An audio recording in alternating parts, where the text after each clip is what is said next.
Just because you were nice. You were sweet. It's not only being interested in people and literally just interested in them and their job and their position and what you're doing, but it's also having fun with it, right? That's a little bit of what you're alluding to is Oh, yeah. we're both people, just we don't have to be this proper. We can both have fun with it.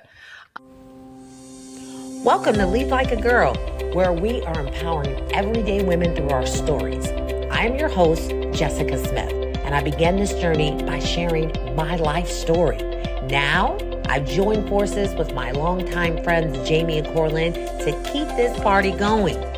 We met many years ago as young sales girls in our 20s, driven and quickly rising to the top of our industry.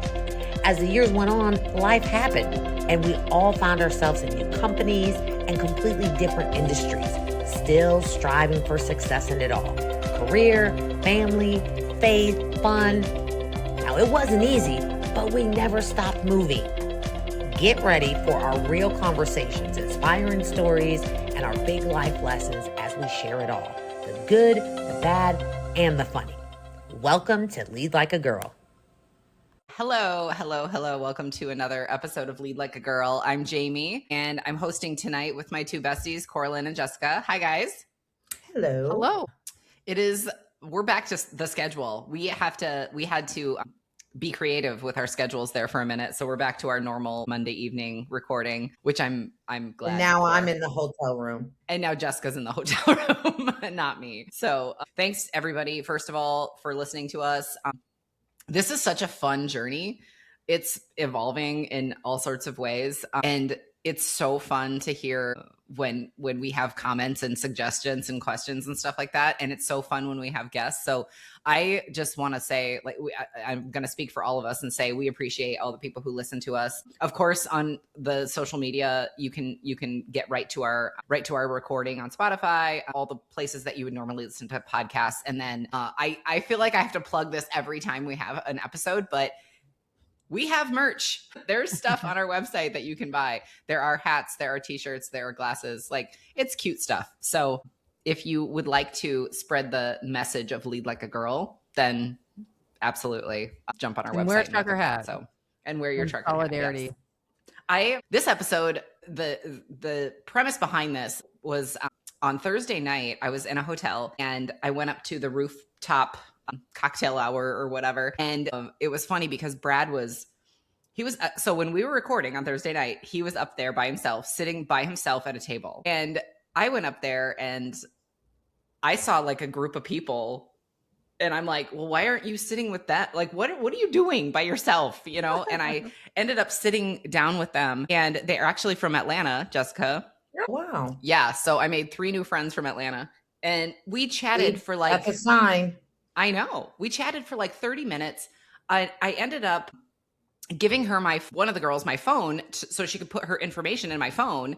And I'm like, oh my gosh, one of my best friends lives there. And I'm like, how cool is this? And we just totally hit it off.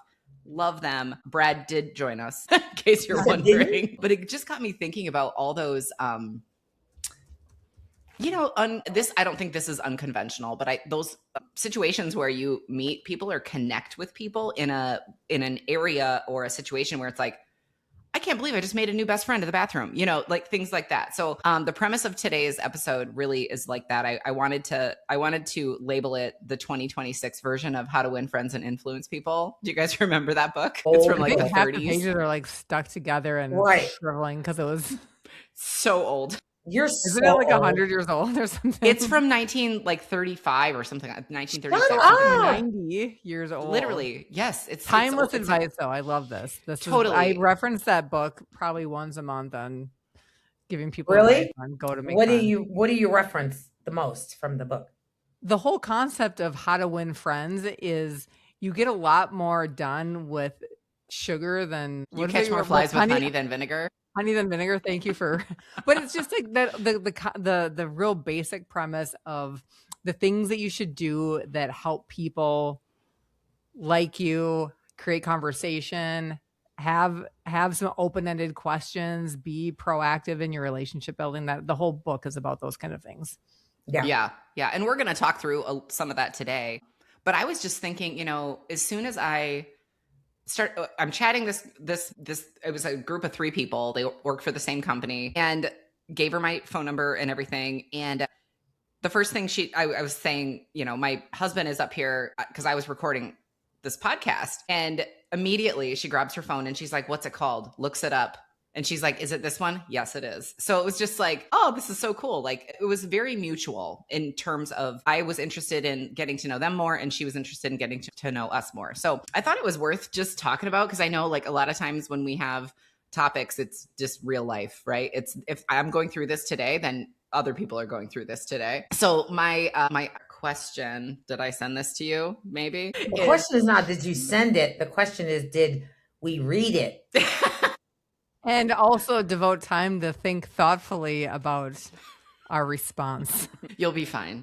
Did all 3 of those things happen?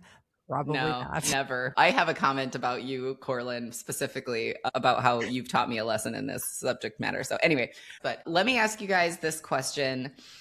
Tell me what is the most unconventional or odd situation you've been in where you've made a contact with someone, whether it be a work contact or a new friend or whatever it is. You've made a connection with someone. What's the weirdest place that's happened for you guys? So you guys probably heard this story, but I tell this story all the time when it comes up in situations. But I'm the person who meets someone somewhere all the time. Grocery lines, bathrooms, airports, like everywhere I go, I meet someone. But when you said, weirdest, unconventional, whatever. So many years ago, I used to go to a bar every weekend, same bar. You did. And it was like my cheers, Did they know your drink or your name when you went in? all of the above. And this is some real fat girl stuff right here. They even know that at the end of the night when the bar closed, that I needed a chicken wing and catfish dinner waiting. I didn't even have to order it. Did you get a side of Chicken neck wings bone? and catfish? Yes. I don't want to interrupt you, but I do want to tell you that I went to a holiday party with Brad when we first started dating, and he left with a chicken leg wrapped in a napkin in his pocket. So I just want to tell you that. And he thought of me. But so anyway, I used to go to this place, and I noticed that there was a waitress that everybody just treated so poorly. And I just didn't understand why she worked there. And I just always wanted to know, like, what is her problem? Like, why does she work here? And all these girls are like, everyone treats her so bad. So one day there was something going on, and she got into some words with one of the girls, and then she just like ran in the bathroom. And I went in the bathroom. By this time, it was like close to the end of the night. And I'm like, probably 3 shots and 5 drinks in. And I was like, go in the bathroom. I'm like, I just need to know, like, what is your deal? Like, what's your story? Why do you even work here? And ended up praying with her in the bathroom of this bar, and gave her my card, and then just told her, if you're looking for another job and you don't want to work here, you don't have to, there's probably a better job out there. And so she called me and ended up hiring her to work at Direct Buy. But that was probably a little unorthodox to meet someone or to hire someone. So that's the big one I can think of. We meet a lot of random people because as social as anybody ever thinks I am, my husband is 1,000 times more social than me.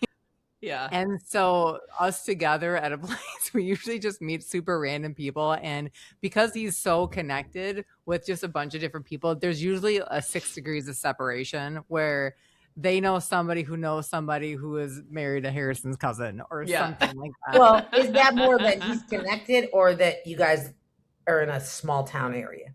Or a little bit? We could be off in the middle of downtown Minneapolis. We could be in it's happened to us where he's known people when we've been in a completely different state. And oh wow. And it doesn't always happen that way, but it is kind of odd.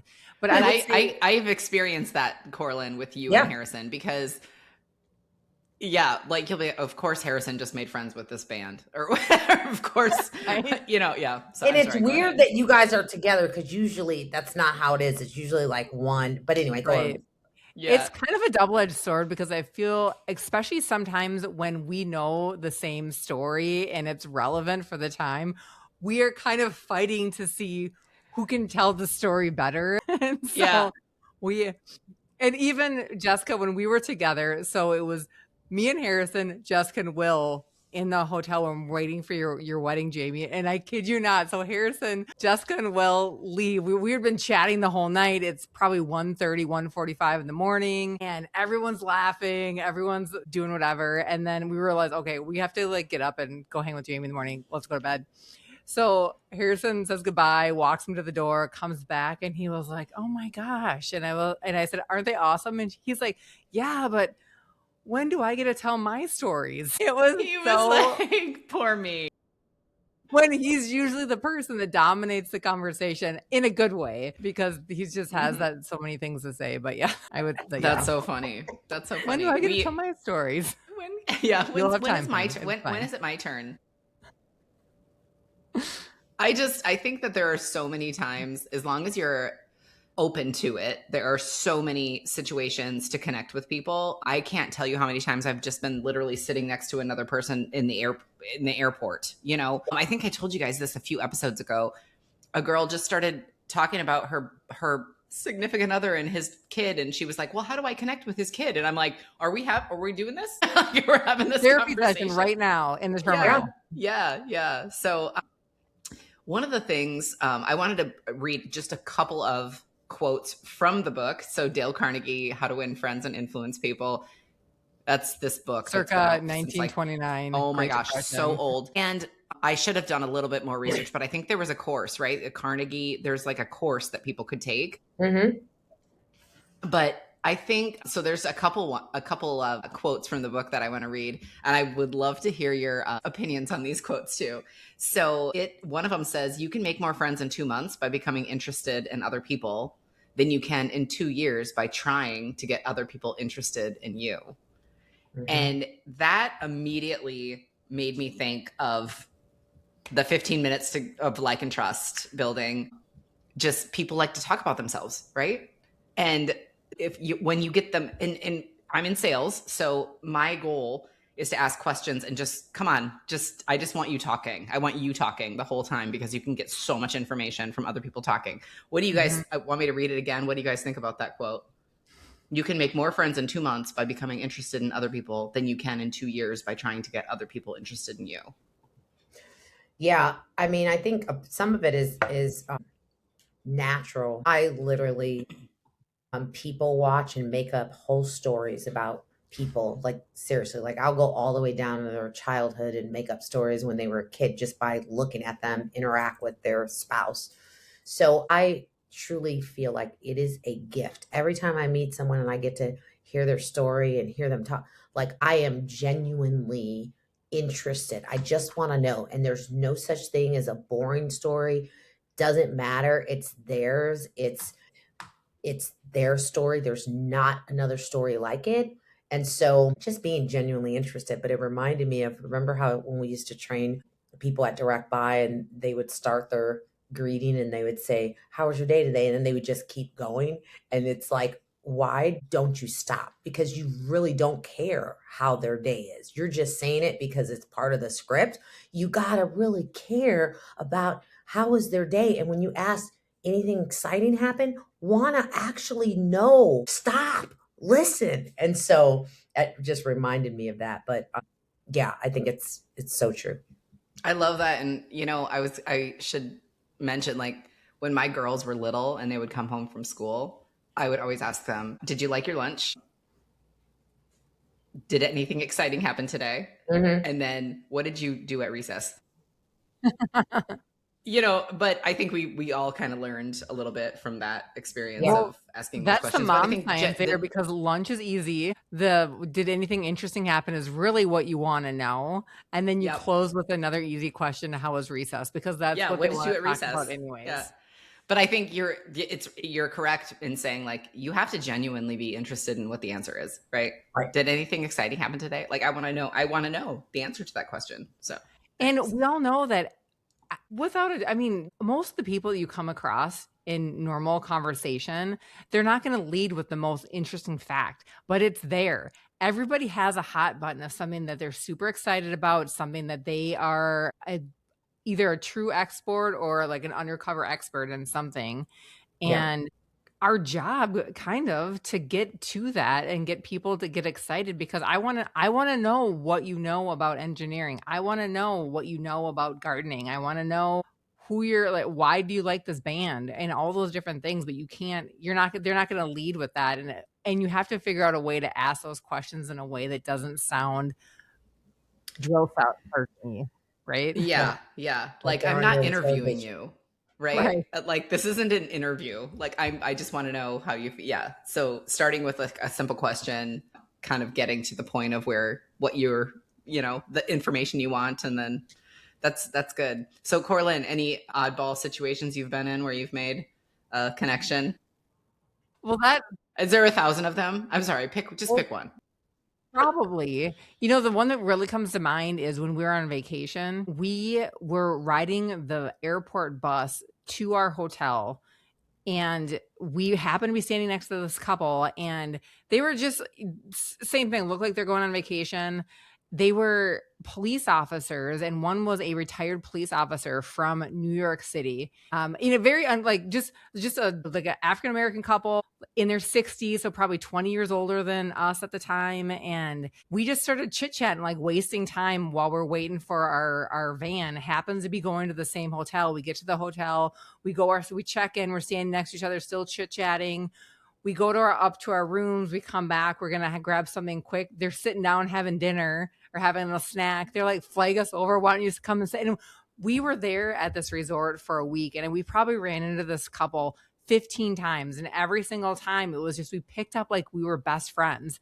And so when it was time to go, we had planned a couple extra days in Fort Lauderdale. Well, they happen to live in Fort Lauderdale. So they ended up coming to pick us up at our hotel and showed us around all of Fort Lauderdale, invited us over to their house. We had, drinks and apps, and like literally there are Christmas card friends now. That was maybe 10 years ago. So you never, to your point, Jess, you never really know the conversations that you start, where they're going to end. Are you going to see these people again? Are you not? Are they going to show up on your vacation 85 times and then we're just going to really get to know each other? But that skill of having some conversation to start off with, but then also being able to carry the conversation into something meaningful is also a level 2 skill, we'll call it. Yeah. I agree. And I think I'll call it the friend follow-up. We've got like the trio of folks that I met on Thursday night. We talked a little bit about gardening because me. And so today I ordered some seeds, and because she put her name and address and phone number and everything in my phone, and I ordered some seeds to send her. And I was thinking, this is so cool. Like we can, like this is the next step. That's a little weird though. It's not weird. No, I'm saying I do that too, by the way. One, because most of the time I don't have my readers and I'm blind, but I just hand people my phone. I just met someone at the pool Saturday. Wait, you think it's weird that someone would put their name and address in your phone? Absolutely. Not their name, but their address. Yeah. When they first meet you. She lives in Atlanta. I'm going to come be her friend. But you can ease after into she it. drinks. But I know that's normal for you. You met your husband on Facebook. So that's look, I thought we were friends for like years. She's going to listen to this and then she's going to come to your house, Jess, and say, I am a normal person. And I'm nice and I'm growing these seeds. Okay. So my point is friend follow-up, right? You meet someone, like you said, Coralyn, they're on my Christmas list now. So you got their address. So shut up, Jessica. Mine was on receipt. Not on the first date. This is 85 dates later. Oh my gosh. 85 dates later. But so there's a couple other quotes. One of them it's so funny because you said this already, Coralyn, something like this, but it said, if you want to gather honey, don't kick over the beehive. Basically, it's like right. Criticism is counterproductive. But that's what I meant when I stumbled through whatever I said. Whatever that was. So How I about want to say this? something to that Go ahead. Yeah. because that's a great point. And for salespeople, sometimes, and this is why that's such a good read for salespeople. Today was a perfect example. We walked into a dealership and we were unannounced, and I wanted to prove a point that because a lot of people are scared to do like cold calls Mm-hmm. walking, right? And I wanted to prove a point that it's okay. Yes, you want to schedule an appointment. You don't want to come unannounced because dealers hate when, vendors do that. And I said, but you never know what's going to happen. And sure enough, this guy was a jerk face. I called him Larry the jerk face right off the bat. And you know what? The more of a jerk he was, the more I just kept on like, oh, okay, yeah, no. And he was just like, well, you came unannounced. I'm like, yeah, I know. I'm like, thank you so much for allowing us to come in and, have an impromptu visit with you. And, I was just like, really, when I tell you that this guy turned around, not only did he turn around, but he ended up giving us not just the name of the decision maker, but the location of the other store that the decision maker was at. It was so good. I'm telling you, it couldn't have been. I wish it was recorded. We walked out of there, and the guy that I was with, he was just like, that was amazing.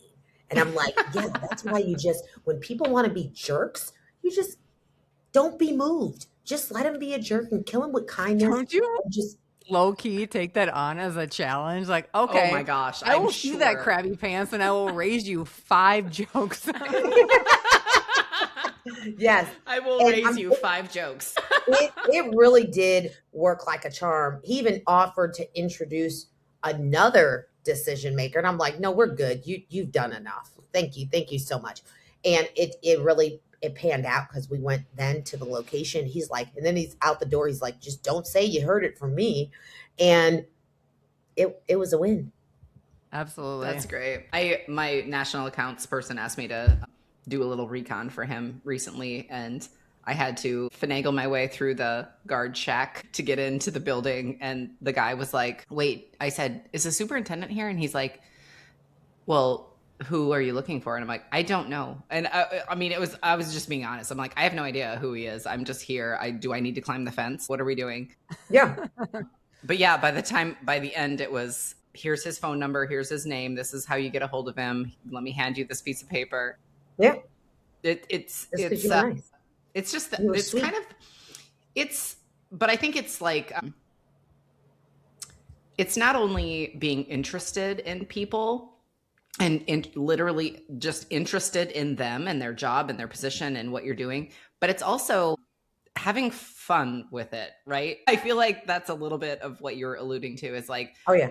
we're both people, just we don't have to be this proper, I guess. Yeah. We can both have fun with it.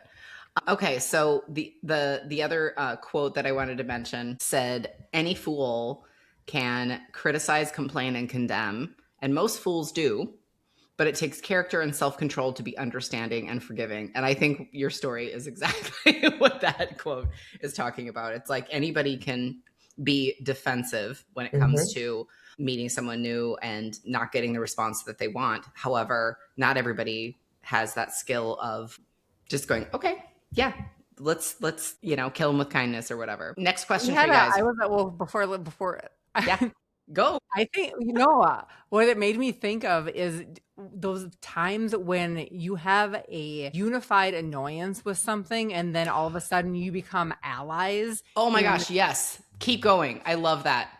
Well, what came to mind is, so I love Black Eyed Peas. And Not What You Eat, the band, right? And we got tickets to go.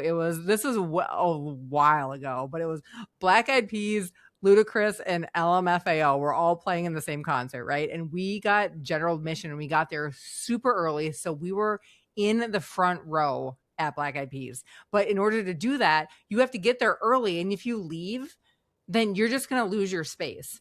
So we went, so it was Harrison and I, and we made friends with the 7 people standing around us. And it was the amount of like brick wall we had, not letting people try to cut their way through, or my friends over this way. And this little spitfire of a girl that was probably about 4'0" was about ready to go toe to toe with some big dude that was trying to get in front of us. But it was like, we all had decided that we are sick of people trying to cut in front of us. We got there 5 hours early. Nobody's going to the bathroom. Nobody's going anywhere. We had this circle of trust just to see Fergie, right? But it's but we had talked and we had made a plan, and all those things happen over this unified situation that we're all going to be right front and center to see Will.i.am and Fergie. And I love that. I love that so much. And that's true. And I sometimes, so with my position at my job, I feel like misery loves company. I feel like that's a term that is a negative thing, but I've also found that helps you connect with people. If you're at a concert or you're standing in line or whatever, and you're like, the people around you are frustrated too. You're just like, oh my gosh, like, I think that is a way to connect. And I've found the same thing, like in my professional career, where I'm like, I mean, I'm certainly not going to sit in that space, but to say, I have the same struggles that you have. Yeah. It's a connection. Again, don't sit in that space, but like, it's a connection that you can make that you're more like, it builds camaraderie. I guess I'll say it like that. For sure. That happened a lot during COVID for our company, at least. When we had price increases up the wazoo, everybody's delayed. So then all of a sudden, if our packages aren't going out on time, or the price is escalating through the roof, it's now not like, I'm sorry, it's them versus us. It's, well, actually, and not to pass the buck down the road, but it's just talking about the reality is that everybody's backed up, and now it's us as a team, customer and vendor, versus the shipping crazy, the tariffs in China, like whatever it is. And those suck. We're working for you, so we're working together. It's a unified front. I think you said that's great. Yeah, no. Okay. And one more on that, because it's so timely. I literally had a conversation with someone that I met her, but we didn't keep in touch, and we were on a phone call today. And she was like, how you want to make a good first impression. You don't want to sound like a complainer, negative Debbie Downer. But she was sharing an experience that she had with a particular leader. And I can tell that she was like getting emotional, like getting excited about it. She was sharing it, but then she would say something, then she kind of like, and she's like, and I know that not to, be negative. And I was like, no. And she didn't know that I had experience with the same leader. And I just said, no, you're not being negative, because this is the type of guy that, and I just started going in, and she was like, oh my gosh. And then she goes, and at the end of the conversation, she goes, thank you so much. She goes, because I can't tell you, I don't even think that I've ever said that out loud to anyone. Like, everybody knew that this guy was a complete a-hole, and nobody ever talked about it. And she was like, I really appreciate you saying and just being completely candid about it. And I was like, yeah. And I said, and sometimes you just got to call a spade a spade. It's not being negative. And who am I to judge? Like, so that just reminded me of that. And that conversation literally happened today, where that was a perfect example of that. And I think that it just goes back to that. I don't think that there's any book that really describes that, where it's kind of like, we both have the same struggle, so let's talk about it. And like, that really helps you connect with someone. Well, maybe it's going to be in our book. I don't know. So I have one other question for you. Why do you guys think so many people struggle with relationship building? Because there are more ways to connect right now than ever. I mean, you have TikTok, you have Snapchat, you have social media, all the social medias, you have LinkedIn, you have email, you have so many ways to connect with people. Why do you think that it's like people find it difficult to do that now? So I'll say this. The first thing I'll say about this whole thing is, and it's so important, I'm so passionate about it, not just because I'm a people person. I tell my kids this all the time. We are all one connection away from changing our entire lives. We are all one connection away from changing someone else's entire life. Like, we have to connect. Wait, you need to repeat that so I can write it down. We are all one connection away from changing someone's life. We are all one connection away from changing our entire life. It is so important that we take the time to connect with people. It's so important. Now, to your question, it's actually the opposite. You just said we have all of these things. The majority of what we have is social media, and it's not real. So that's the reason why it's so hard, because it's the opposite. It seems like we have all of these platforms to connect with people, but it's actually doing the opposite. It's allowing us to disconnect with people and to stay behind our screens and to be in this fantasy world where this shit ain't even really real. That's all I got. I wrote it down. That's going to be our new Which t-shirt. part? The part that this shit ain't even real? Or which part? Yeah, that's That'll what be I the wrote back down. of the t-shirt. The back says this shit. I think that's true. I love that. And I also, to piggyback on that, I have an 18-year-old at home still. And, she and my two older daughters, like, they will respond to me via, like Snapchat or something, but no other way. And I think that with some of the social media, like, you lose the face-to-face interaction. And all three of them have worked in the service industry. So they've all been servers at a restaurant or a taco truck or whatever it is. And I'm like, guys, and I will tell this to any young person, you have to go work at a restaurant at some point. You've got to learn how to like talk to people and work with people, and you've got to get through that. Cause I think you just learn so much from doing that. But yeah, the difference between my kids prior to doing something in a service industry and after doing, whether it be bagging the groceries at Fairway or working in the taco truck or whatever it is, like, it really makes a difference in how they learn to interact face to face versus online. So yeah. What do you think, Coralyn? When one of the reasons that it's really hard to connect with people when on social media is such a thing, and social media is about how I can promote myself. And I remember when we read through this book, this How to Win Friends and Influence People way back in the day, I remember learning about how it's about making other people feel special, feel important, feel like they mattered.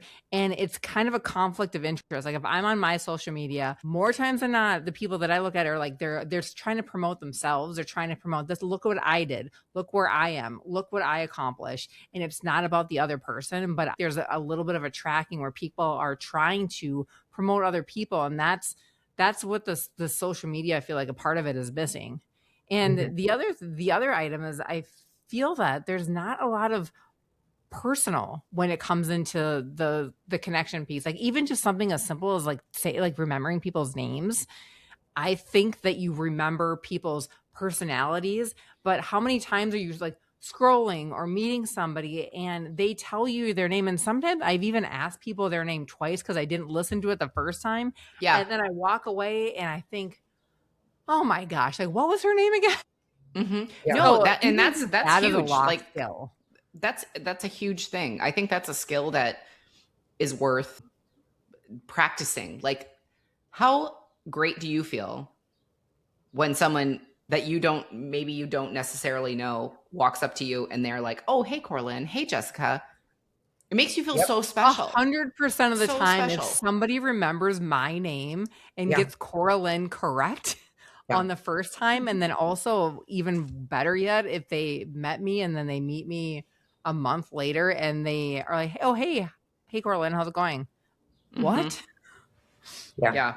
My good friend Cece, she is very good at that. And when she introduces me to someone, she will not only tell me their name, but she'll say, and she has a 3-year-old named Ethan and she has a 7-year-old named, Isabella or whatever. Like, she literally remembers that person's name and their kids' names. And I always thought, like, how special do you feel if someone introduced themselves to me, or introduced me to someone else and said, "Oh, and she has 3 daughters, Veronica, Delyn, and Sophie."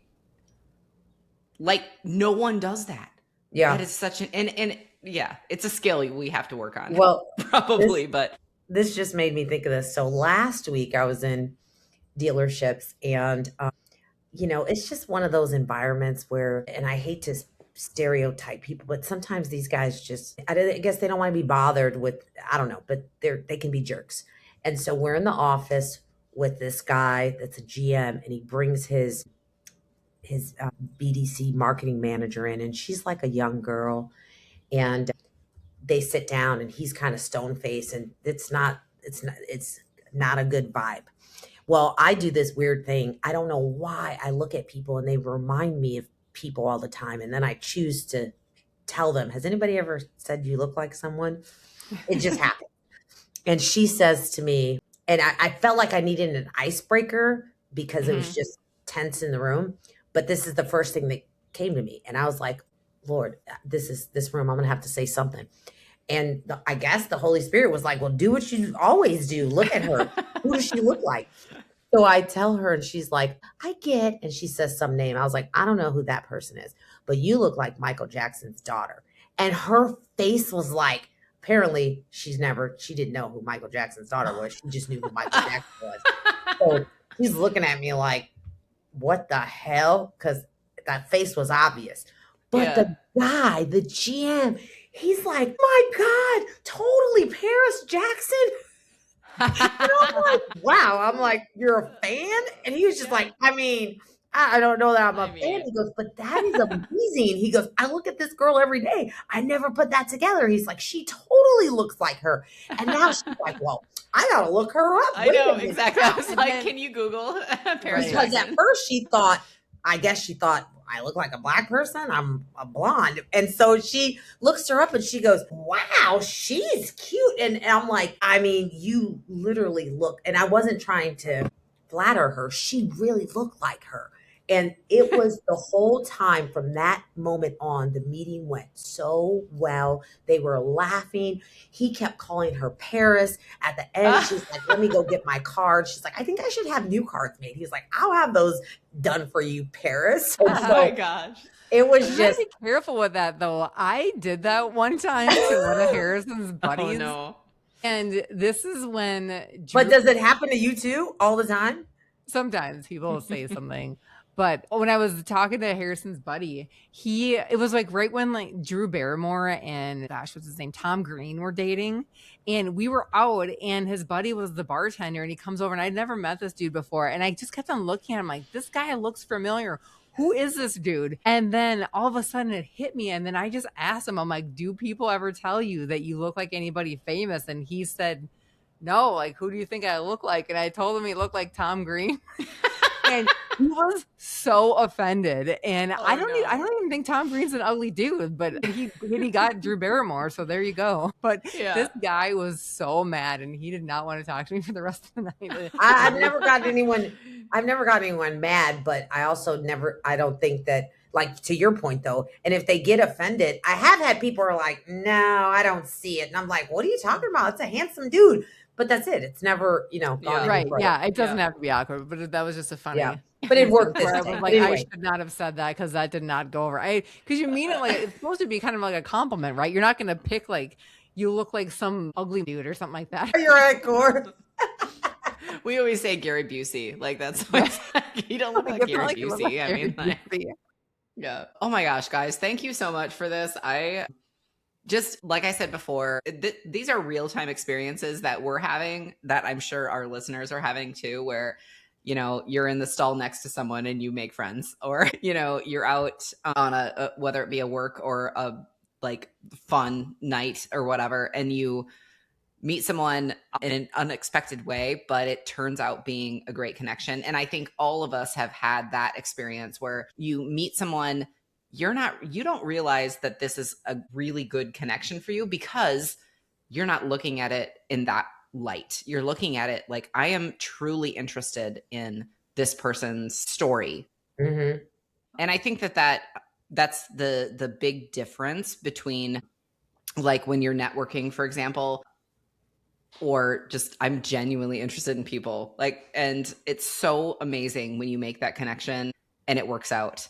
So, I have a couple takeaways, but I want to read one more. I want to ask you one more quick question, and maybe you can tie it into a takeaway too. But I know I asked you about a friendship that started like in an unexpected way, but how do you think connecting with people is different now than maybe 10 years ago or 20 years ago? Like when you were a young adult out there in the world making connections, how do you think that differs from how you make connections today? For me, it doesn't differ. I do try to, so as an example, LinkedIn, not so much, Facebook or the other ones, but professional connections. I probably do this minimum once a week where I will reach out to someone or someone will reach out to me and I will respond. If someone reaches out to me on LinkedIn, other than someone trying to sell something, my go to is, hey, what day this week can we grab a virtual coffee? I'd love to introduce myself or I'd love to catch up. I think I have two of those scheduled next week. Like, I love that idea, by the way. That's a oh great my idea. gosh. And here's what I know. Even when I meet people, the feeling I get when the conversation leads to something that they share, something that they may need or want, or maybe if they don't even know that they need it, they just mention something. And I'm like, you know that you can do this, or you know that you can. And I leave that conversation with giving them something that can do something for them. That feeling, like that's literally what I wake up to do every day. So when I get that, I feel like I just freaking ran a race and won first prize. Like, and I think that's why we're all here. And if even half the people thought of that half the time, what would this world look like?